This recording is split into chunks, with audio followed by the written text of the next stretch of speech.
हुआ? मिट्टी बंजर है क्या? नहीं, ऐसी तो कोई बात नहीं है। तो फिर?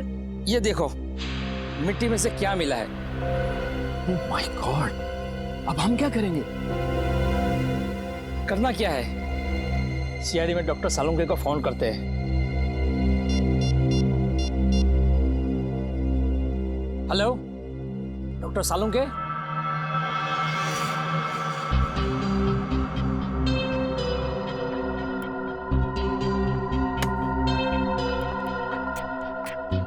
क्या?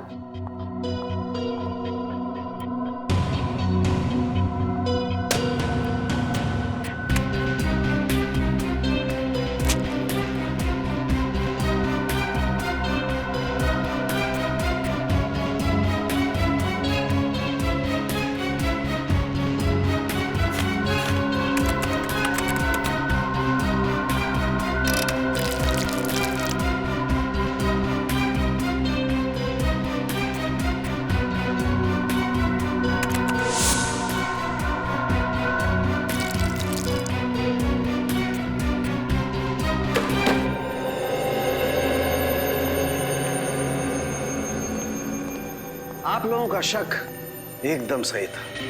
उस मिट्टी में मुझे पूरे 26 लोगों का डीएनए मिला है। आपका मतलब 26 लोगों को गाड़ा गया था वहां पे? वो जगह पे कोई कब्रिस्तान तो नहीं था? वही तो, इसीलिए तो ये मामला और भी ज्यादा गंभीर हो जाता है। कौन थे ये लोग?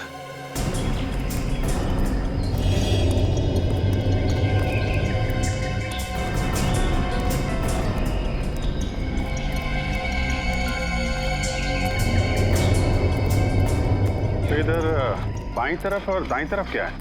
बाईं तरफ खाई है और दाईं तरफ एक जमीन का टुकड़ा है। अगर किसी को हैकिंग करनी होती है तो वो सीधा इसी रास्ते से ऊपर जाता है। इधर? Yes sir. सर, कहीं वो लोग इस खाई में तो नहीं गिर गए होंगे? पहले चलो देखते तो हैं, आ जाओ।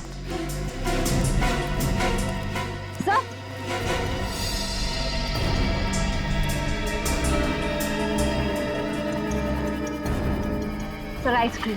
हाँ सर, वो लोग आइस बॉक्स में आइसक्रीम और जूस भी लेकर आए थे सर। मतलब यहीं कहीं खाना वाना खाया है लोगों ने। ठीक है, ये आइसक्रीम का कप, प्लेट, मतलब यहाँ पे बैठ के उन लोगों ने खाना खाया है। यहीं कहीं आसपास टेंट वेंट लगा के आराम भी किया होगा। यहाँ आसपास कोई ऐसी जगह है जहाँ पे टेंट लगाया जा सके? यस सर, उस तरफ। चलो देखते हैं। अच्छा किया जो आप लोगों ने डॉक्टर सालुंके को तुरंत फोन कर लिया, वरना किसी को पता भी नहीं चलता कि यहाँ पर 26 लोगों की लाशें दबी हुई हैं। सर, ये लाशें किसकी हो सकती और यहाँ पे कैसे है? ये तो इस जमीन का मालिक समर्थ ही हमको बता सकता है।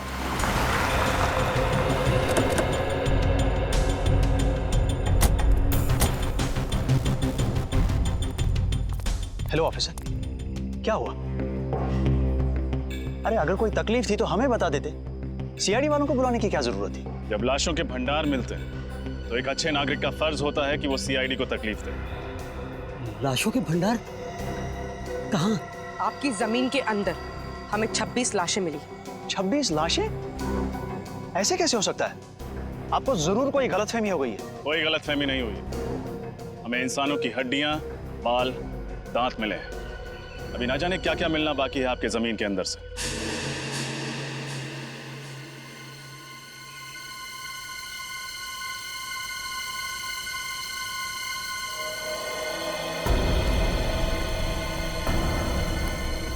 भैया यहाँ लेके आओ।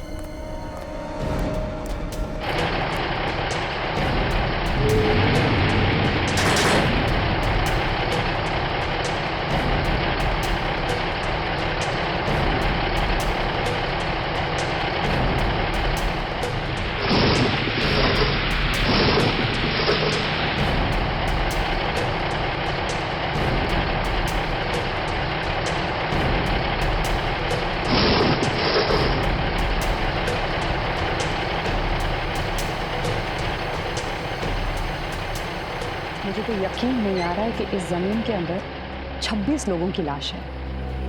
अगर कोई मुजरिम एक भी लाश को गाड़ता है तो वो पकड़ा जाता है, और यहाँ किसी ने 26 लाशें गाड़ी है। कोई भी जुर्म छुपता नहीं है डॉक्टर तारिका। इस अपराध से भी पर्दाफाश हो ही गया। उर्मीन मजदूरों को लेके जाओ, उनको बोलो उस तरफ खुदाई शुरू करें। आप लोग उस तरफ चलिए।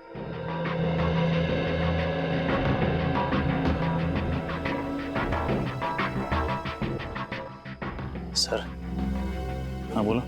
एक्चुअली गलती से भी रिश्वत देने का ख्याल अपने दिमाग में मत लाना। सीआईडी के सामने तुम्हारी दाल गलने वाली नहीं है। वो बात नहीं सर, आप हमें गलत समझ रहे हैं। दरअसल क्या बात है? मैं इस जमीन का मालिक नहीं हूँ सर। तुम मालिक नहीं हो तो कौन है? पता नहीं सर। पता नहीं मतलब? मैं आपको बताता हूँ सर। दरअसल हम सुनसान और अनजान जमीन पर कब्जा कर लेते हैं, उसके बाद उस जमीन को दूसरों को बेच देते हैं, या फिर वहाँ पर मकान या दुकान बना देते हैं। हाँ सर, हमें नहीं मालूम था सर इस ज़मीन पे कब्जा करने के बाद हमें मुनाफा के बदले जेल की सलाखें मिलेंगी। सर हमें बचा लीजिए सर। मुजरिम अक्सर पकड़े जाने के बाद लेखक बन जाते हैं, दिलचस्प कहानियां सुनाने लगते हैं। तुम्हारी भी अच्छी है। नहीं सर, ये कहानी नहीं है, ये सच्चाई है सर। आप ये जमीन के पेपर देख लीजिए सर। आप किसी भी अच्छे वकील को दिखा लीजिए, वो यही कहेगा कि ये नकली पेपर से। तो तुम्हारी कहानी सच्ची भी है, तुम्हें जेल तो जाना ही पड़ेगा।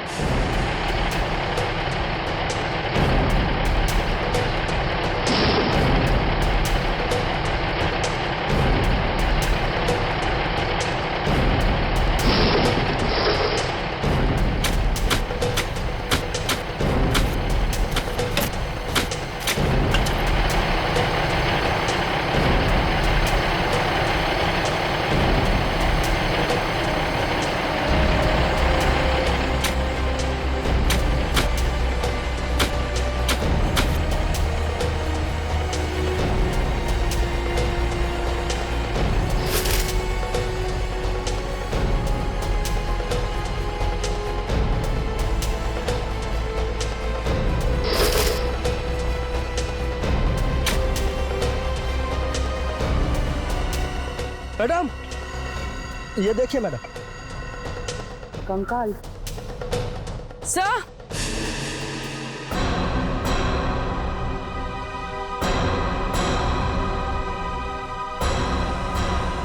उधर कुछ है? सर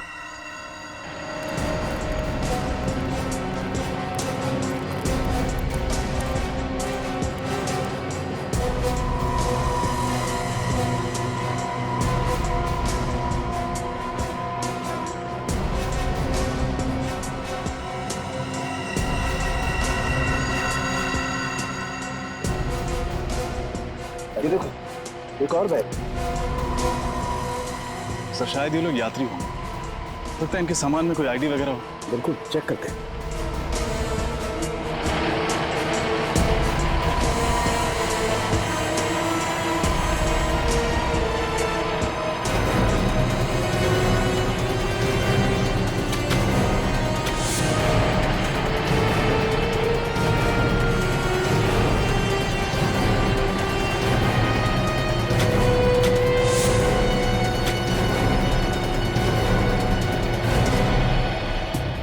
बैग में तो कुछ भी नहीं है, कोई आईडी वगैरह। सर ये देखिए।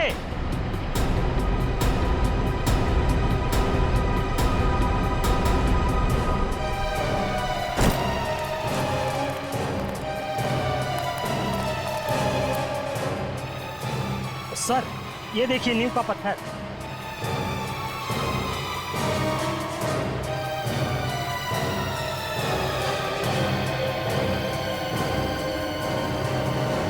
कहीं ऐसा तो नहीं कि यहाँ पर कभी कोई बिल्डिंग हुआ करती थी जिसे गिरा कर इस जगह पर कब्रिस्तान बना दिया गया? हो सकता है।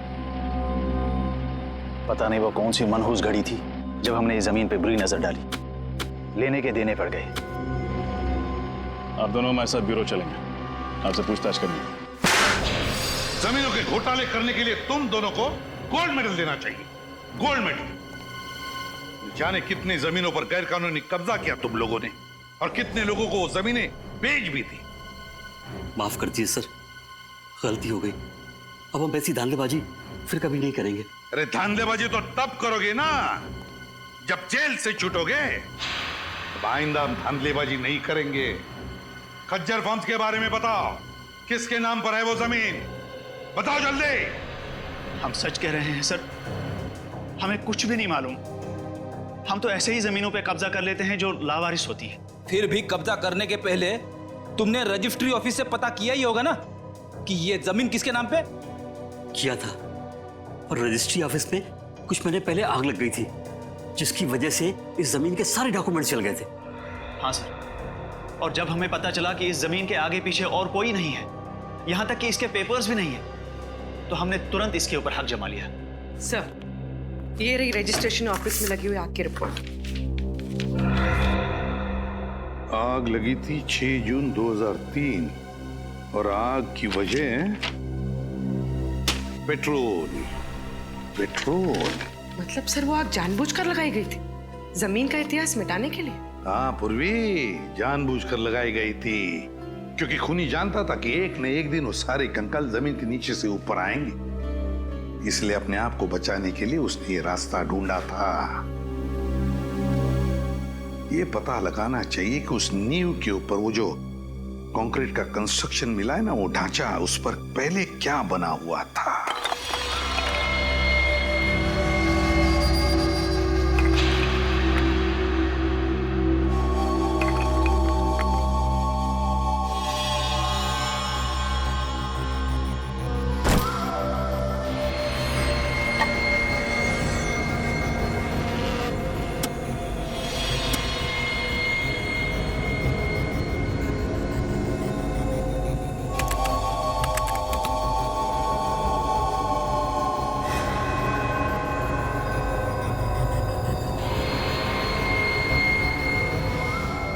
माय गॉड, क्या हुआ सर?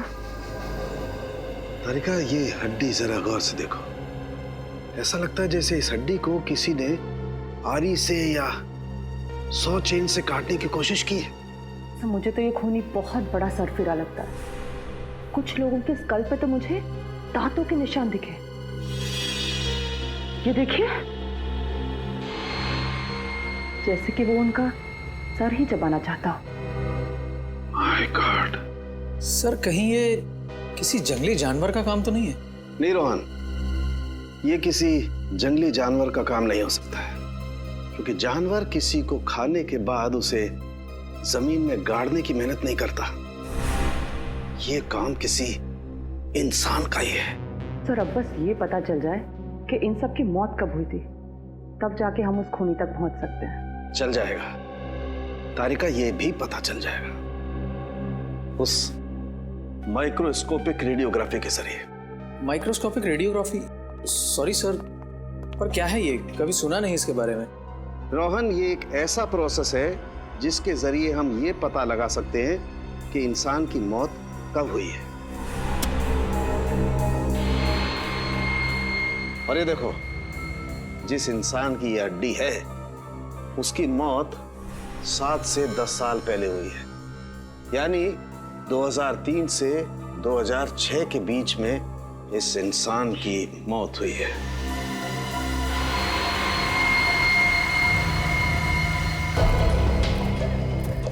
और कितनी दूर चलना पड़ेगा अभी?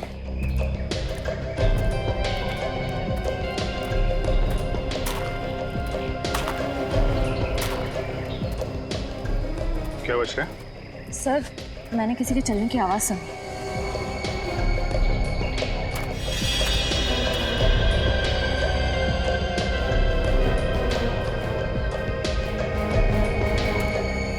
यहाँ तो कोई नहीं दिख रहा। सर, शायद मेरा वहम होगा। इतना सारा खून? ये जितने भी कंकाल हैं, इनमें से कुछ लोग विदेशी हैं, जैसे एशियन, कॉकेशियन, अफ्रीकन वगैरह वगैरह। पर सर, ये सब कैसे पता चलता है?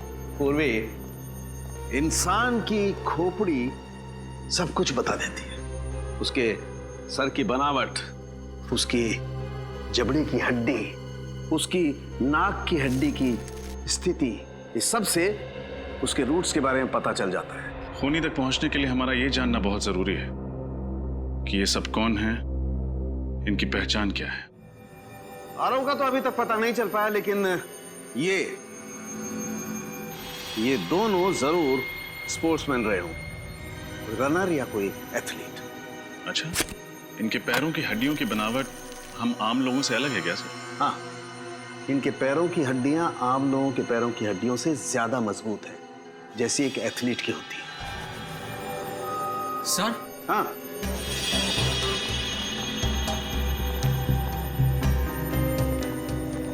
क्या हुआ? सर, इस लड़की के सामान में से ये मुझे कुछ बीज मिले हैं।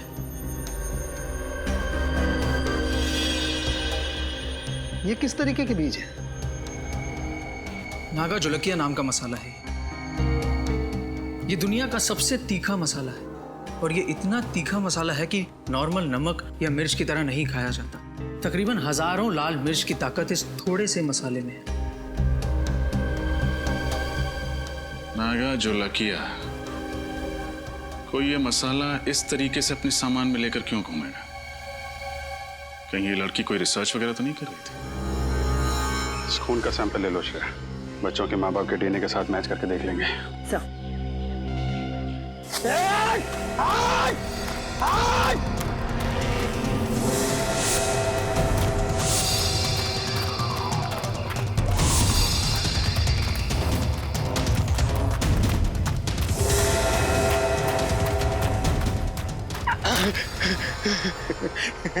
बहुत देर कर दी मेहरबान आते आते। चलो अब अच्छे बच्चों की तरह अपना सारा सामान मेरे हवाले कर दो। नहीं तो क्या करेगा? हाँ? तो तुम्हारे छोटे छोटे टुकड़े करके कौन सी खाई में फेंकेंगे पता भी नहीं चलेगा किसी को। नहीं नहीं, प्लीज आप ऐसा मत करिए। ये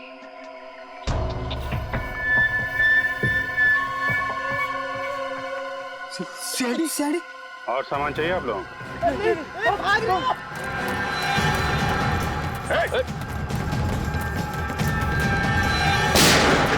भागोगे तो गोली लग जाएगी, भागो मत। कहाँ भाग रहे थे?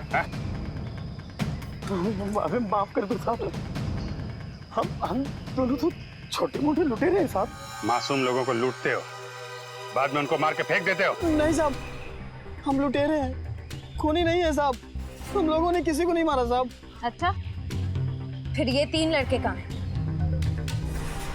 क्या किया तुम लोगों ने इनके साथ? कुछ भी नहीं किया, उल्टा उन लोगों ने हम लोगों को मारा। तो उस पेड़ पे वो खून तुम्हारा है? वो खून तो इस वाले लड़के का साहब। मारपीट के दौरान थोड़ी सी चोट लग गई थी साहब। किस तरफ गए वो लड़के? जेल की तरफ। जेल की तरफ। चलो दिखाओ। मैं होल्ड करता हूँ। हाँ, जल्दी बोलो।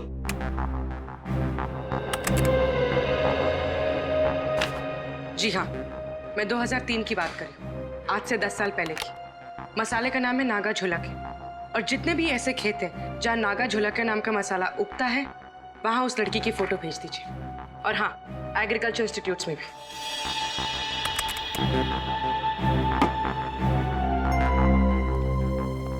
सर, हमें जिन लोगों के कंकाल मिले हैं उनके गायब होने की रिपोर्ट अभी तक नहीं मिली है, और इनमें से कुछ लोग विदेशी भी हैं। पता नहीं उनके घर वालों ने उनके गायब होने की रिपोर्ट कहाँ पे लिखवाई है। हो सकता है ना फ्रेडी कि उनके घर वालों को पता ही नहीं था कि जब ये हादसा हुआ तब ये लोग इंडिया में ही थे। लेकिन एक खज्जर फार्म से ही पता चलेगा कि ये सारा चक्कर क्या है। सर, एक बात बड़ी अजीब है, खज्जर फार्म के आसपास दूर दूर तक कोई भी जंगली जानवर नहीं है, तो लोगों को मार कौन सकता है उनके मांस के लिए? सर, कहीं कोई आत्मा नरबक्षी तो नहीं है? वो चाहे कोई भी हो, फिर चाहे फ्रेडी, वो तुम्हारी आत्मा ही क्यों ना हो, अब नहीं बचेगा ये हमारे हाथों से। ये रही झील।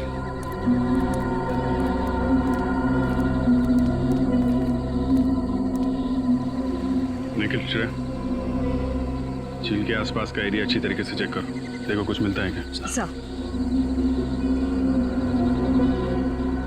साहब हम लोग जा सकते हैं? तुम लोग जाओगे लेकिन सीधे जेल जाओगे। हाँ। खड़े इधर।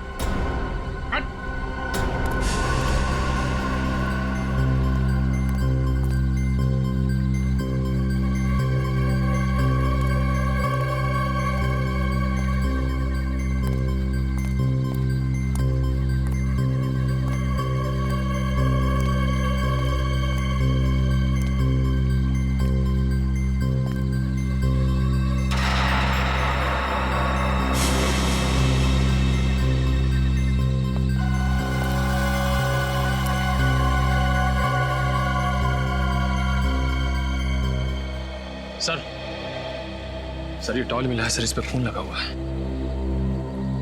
जरूर ये किसी घायल लड़के का ही होगा।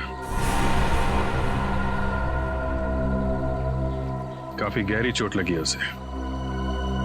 इतनी जख्मी हालत में रात कहीं ना कहीं टेंट में गुजारी होगी। वो क्या बता रही थी आप, वो टेंट वाली जगह कितनी दूर है यहाँ से? बस यही पास में है। चलिए दिखाइए जरा। चल चल। यही वो जगह है। सर ये टेंट तो मेरे दोस्तों की है सर। ये एक मिनट, ये रुकिए आप लोग।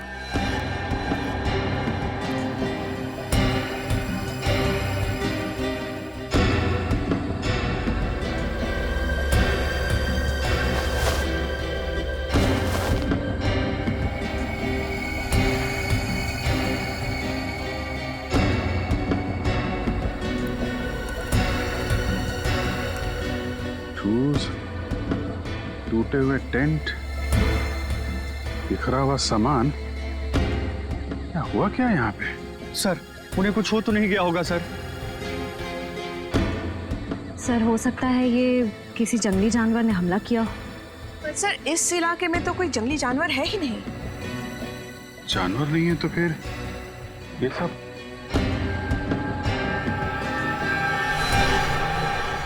ये क्या?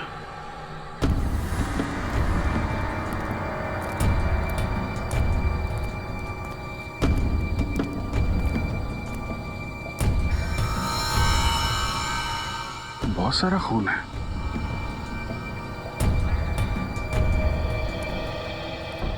अगर इसमें तुम लोगों का जरा भी हाथ हुआ ना तो तुम लोगों का वो अंजाम होगा कि तुम लोग सोच भी नहीं सकते। श्रेया, सबको जेल में डाल दो, ले जाओ। चलो चल।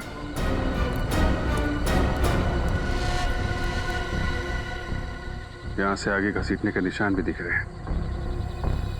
देखते हैं ये निशान कहां लेके जाते हैं।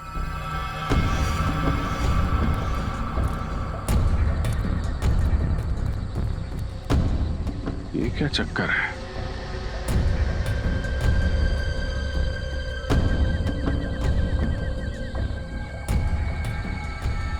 एक मिनट आप लोग यहीं पे रुकिए। सर मिट्टी काफी ढीली लग रही है, ऐसा लग रहा है हाल फिलहाल में खुदाई हुई है। मामला गड़बड़ लग रहा है।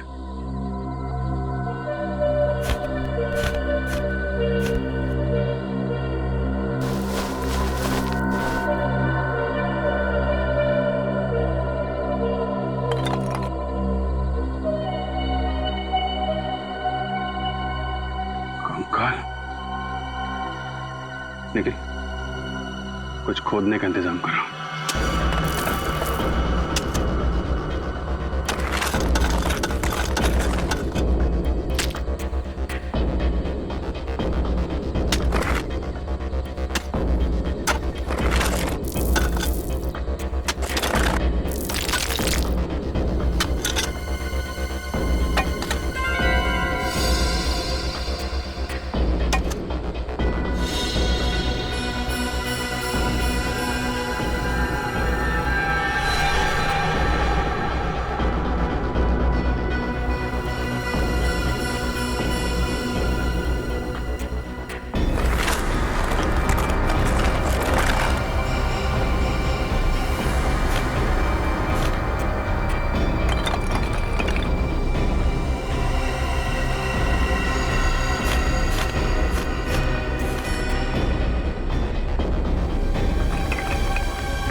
ये क्या चक्कर है? 1 2 3 4। ये जसवीर तो कह रहा था कि उसके 3 दोस्त गायब हैं। चौथा कहां से आ गया? हाँ सर, हमें 3 की तलाश थी और यहाँ चौथा भी आ गया। जसवीर, तुम्हारे तीनों दोस्तों के साथ में कोई और आदमी भी था क्या? नहीं सर, सर ये कंकाल क्या मेरे दोस्तों के हैं सर? बहुत जल्द पता चल जाएगा।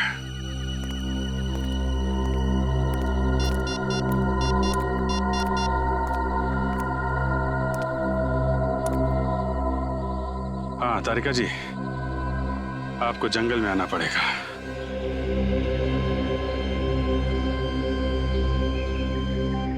अभिजीत, इन सभी की मौत को ज्यादा दिन नहीं हुए, लेकिन ये वाला कंकाल बाकी 3 कंकालों से कुछ अलग कहानी बता रहा है। ये बात तो है डॉक्टर तारिका, ये कंकाल इन तीनों कंकाल से अलग तो है। इन सब की जो खोपड़ियों का साइज है वो लगभग आम इंसान जैसा है, लेकिन इसकी खोपड़ी का साइज इतना बड़ा। ये आम इंसान की तरह नहीं लग रहा है। डॉक्टर तारिका, इनकी मौत कैसे हुई होगी? श्रेया,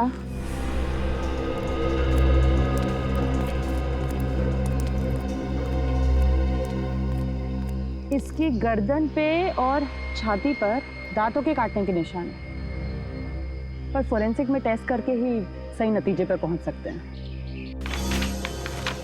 खजर फर्म से मिली फाउंडेशन के अनुसार ही मैंने ये ब्लूप्रिंट तैयार किया। काफी बड़ी जगह है ना? जी सर, इसको देखकर नहीं लगता है कि ये किसी का घर या ऑफिस होगा। 2 स्विमिंग पूल की जगह छोड़ी गई है सर। 2 स्विमिंग पूल तो किसी होटल या रिसोर्ट में ही हो सकते ना? बिल्कुल सही कहा आपने। इसे देखकर लगता है ये जरूर कोई होटल या रिसोर्ट होगा, क्योंकि कॉरिडोर की जगह भी छोड़ी गई है यहाँ। और ये यहाँ पर हमें सबसे ज्यादा लाशें मिली इस एरिया में। यहाँ क्या हो सकता है? मुझे लगता है सर ये होटल या रिसोर्ट का गार्डन हो। कोई होटल या रिसोर्ट, कोई होटल या रिसोर्ट जहां पर लोग रहने जाते थे पर जिंदा वापस नहीं लौटते थे। डॉक्टर तारिका, एक बात समझ में नहीं आ रही। आप कह रही हैं कि इनको मरे हुए ज्यादा दिन नहीं हुए, तो फिर इनके शरीर से खाल और मांस कहाँ गया? इन गड्ढों में हमें खाल का एक छोटा सा टुकड़ा भी नहीं मिला है। नहीं अभिजीत, एक टुकड़ा है यहाँ पे।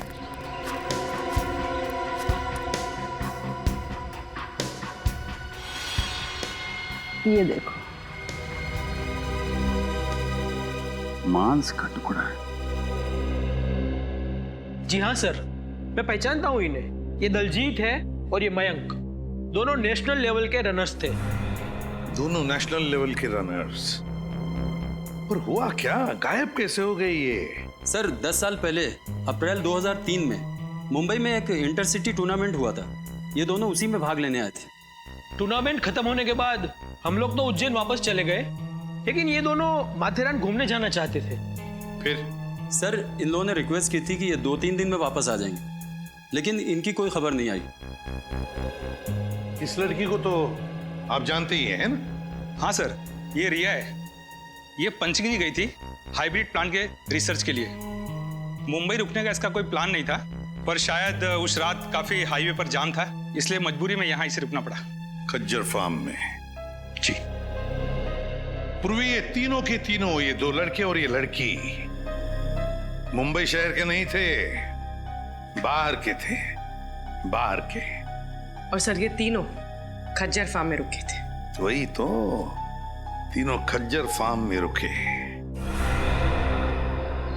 इस मांस का रंग बिल्कुल सफेद हो गया है। डॉक्टर तारिका, ऐसा सफेद तो केमिकल की वजह से होता है ना? हाँ, खूनी ने इन चारों की खाल निकालने के लिए जरूर कोई सॉल्यूशन या फिर केमिकल का इस्तेमाल किया है। सर हमें यहाँ आसपास से किसी भी केमिकल के ट्रेसेस या लैब वगैरह कुछ नहीं मिला है। इसका मतलब इन चारों को मारा कहीं और गया है और बाद में इन्हें यहाँ पे लाके गाड़ दिया गया।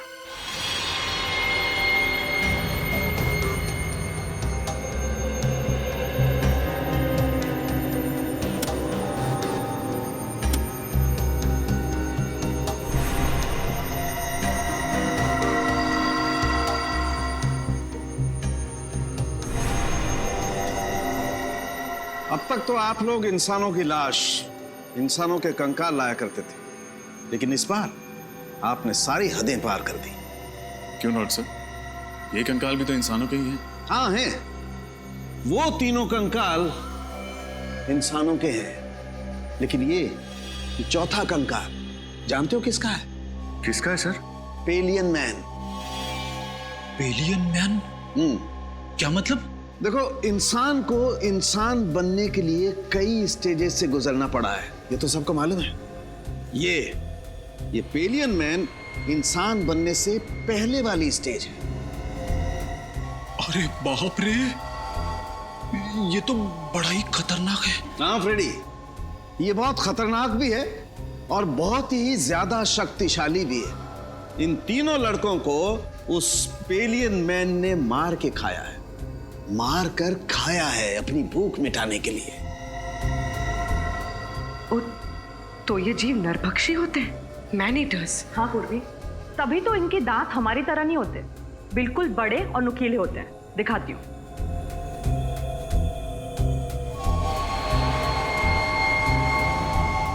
ये देखो, और इस तरह से घुसते हैं।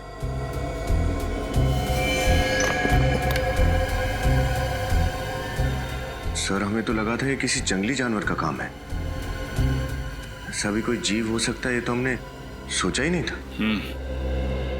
लेकिन विनीत, अगर इन तीन लड़कों को इस जीव ने मारा है, तो फिर इस जीव को किसने मारा? क्योंकि इसकी खाल भी बिल्कुल उसी तरह निकाली गई जिस तरह इन तीन लड़कों की निकाली गई थी। मुझे लगता है इस पेलियन मैन को कोई और कंट्रोल करता है। आप शायद सही कह रहे हैं सोलंकी साहब, क्योंकि अगर इसे कोई और कंट्रोल नहीं कर रहा होता तो ये अब तक शहर में घुसकर तबाही मचा चुका होता। कोई तो है जो इसे इसकी खुराक देता है। उस एरिया के सारे रिसोर्ट्स में जाके चेक करना होगा।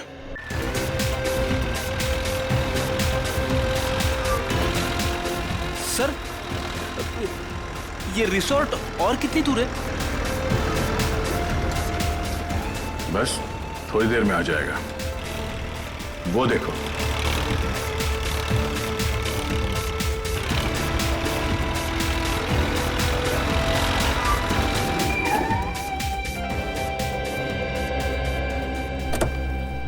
इस इलाके में ये वो दो रिसोर्ट हैं जिनके नक्शे ठीक उस रिसोर्ट की तरह है जो 2003 में नष्ट किए गए थे। अब सर, उन तीनों लड़कों का और उस आदि मानव का कंकाल भी तो हमें आसपास के एरिया में से मिला था ना। फिर रिसोर्ट में जाने से खतरा हुआ तो? बड़ी खतरा है, इसीलिए तो जाना है। ये देखो, दोनों रिसोर्ट्स में खुफिया रास्ते हैं। एक रास्ता ये तहखाने की तरफ जाता है और ये दूसरा रास्ता रिसोर्ट से बाहर निकलता है। ये जो कोई भी जीव है जिसने इतना आतंक मचा रखा है, उसे इस रिसोर्ट के किसी खुफिया कोने में पाल पोस के बड़ा किया गया होगा। हाँ सर, कोई तो है जो अपने फायदे के लिए इस जीव का गलत इस्तेमाल कर रहा है और खून की नदियां बहा रहा है। एग्जैक्टली। वो जो कोई भी है, आज की रात उसकी जिंदगी की आखिरी रात होगी। काम करते हैं, मैं और सचिन ये सामने वाले रिसोर्ट में जाते हैं। फिर तुम और निखिल यहाँ इस रिसोर्ट में जाओ। सर, मैं आपके साथ आता हूँ। नहीं, निखिल की रक्षा के लिए तुम्हें इसके साथ जाना पड़ेगा। चलें सर? चलो, डरना नहीं, मैं हूं ना।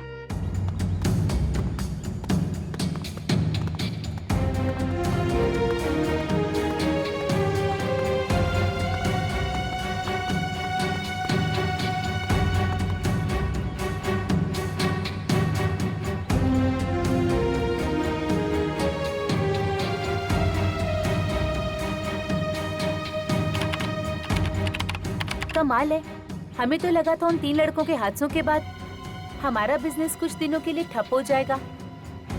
वैसे आप लोगों को डर नहीं लग रहा ट्रैकिंग करने में? आप किस हादसे की बात कर रही है? हमने तो ऐसा कुछ सुना नहीं था। चलिए, अच्छी बात है कि आपने ऐसा कुछ भी नहीं सुना। वो कहते हैं ना, इग्नोरेंस इज ब्लेस। अच्छा, वैसे ये बताइए कि हम लोग अपने कमरे में खाना कब तक मंगवा सकते हैं? रात में 11 बजे तक। उसके बाद रिसेप्शन पे कोई नहीं रहता। वैसे चलिए, आइए।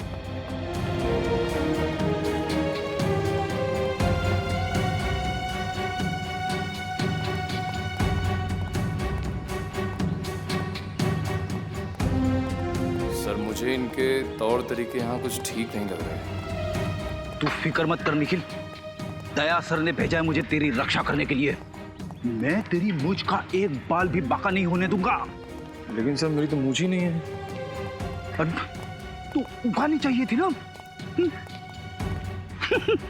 अब ये भी मुझे समझाना पड़ेगा तुझे। अरे 11:30 चलो।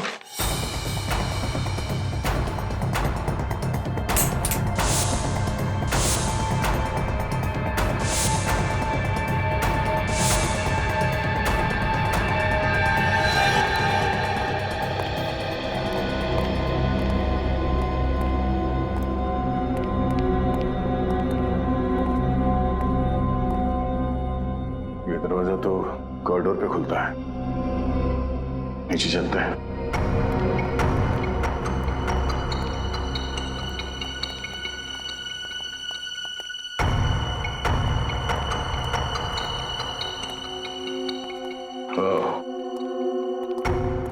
लगता है ये खुफिया रास्ता है। हाँ सर, तहखाने में तो कुछ मिला नहीं था। हो सकता है यही दरवाजा हमें मुजरिम तक पहुंचा दे।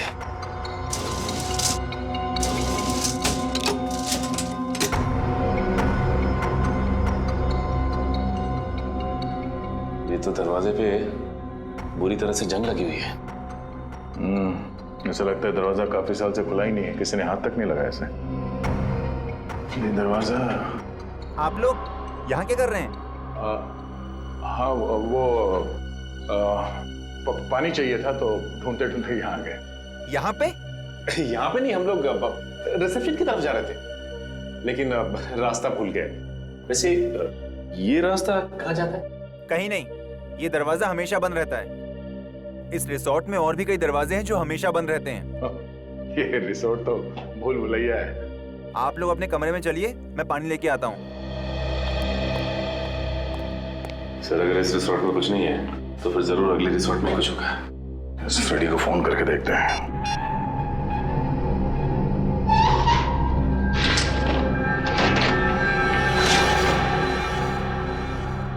अरे बाप रे, कितना अंधेरा है यहाँ पे। ना तो कोई बल्ब है और ना ही ट्यूबलाइट। लगता है फ्रेडी का मोबाइल नेटवर्क एरिया में नहीं है, लग नहीं रहा। सर एक मिनट, मैं निखिल का ट्राई करता हूँ। ये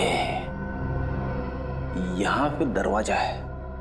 नहीं लग रहा सर। एक काम करते हैं, वहीं चल के देखते हैं।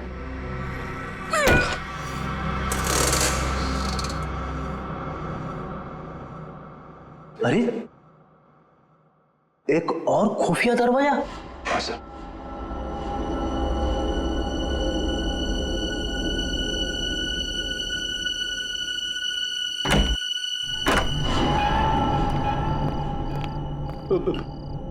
मैंने सुना है अक्सर ऐसी बंद अंधेरी जगह पे आत्माएं होती है।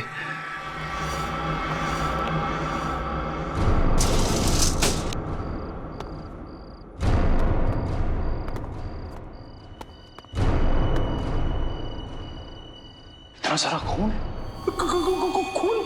खूनी आत्मा। सर खूनी आत्मा नहीं, नरभक्षी जीव।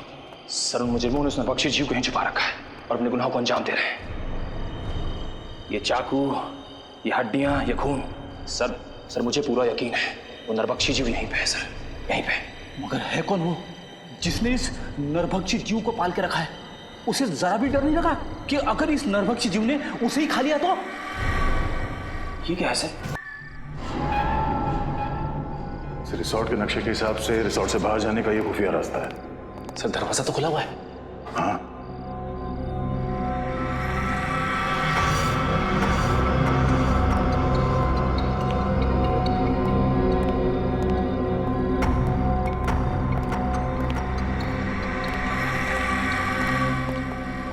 दो पलंग?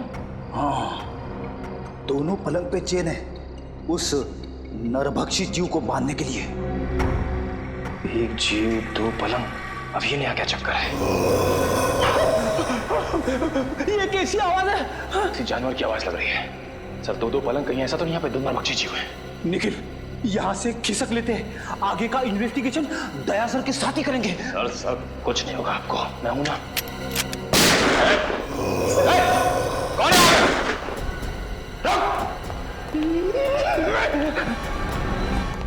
ये गेट खुला है सर, फिर तो फ्रेडी और निखिल इधर ही गए होंगे। हाँ निखिल सही देखिए, हड्डी और ये खून। ओह नो,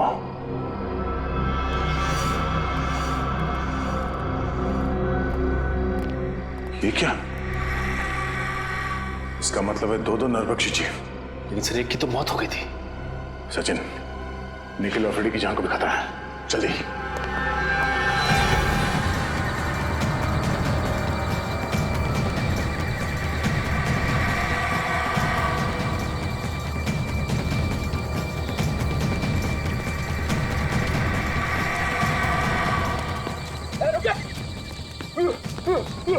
भागना मत वरना गोली चला दूंगा। रुक।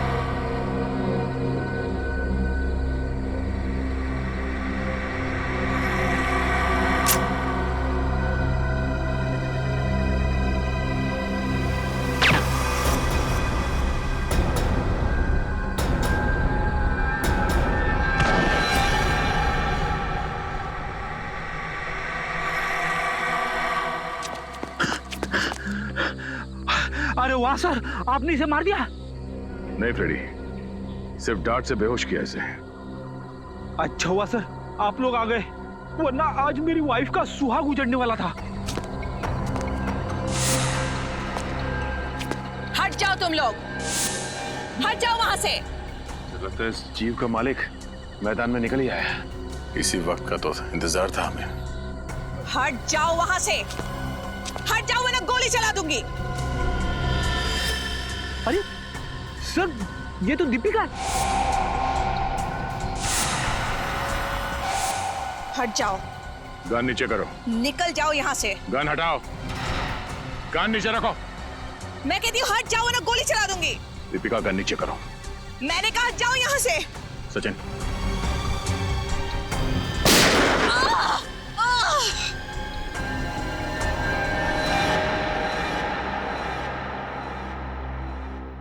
मेरे पिताजी एक एंथ्रोपोलॉजिस्ट थे, मानव वैज्ञानी।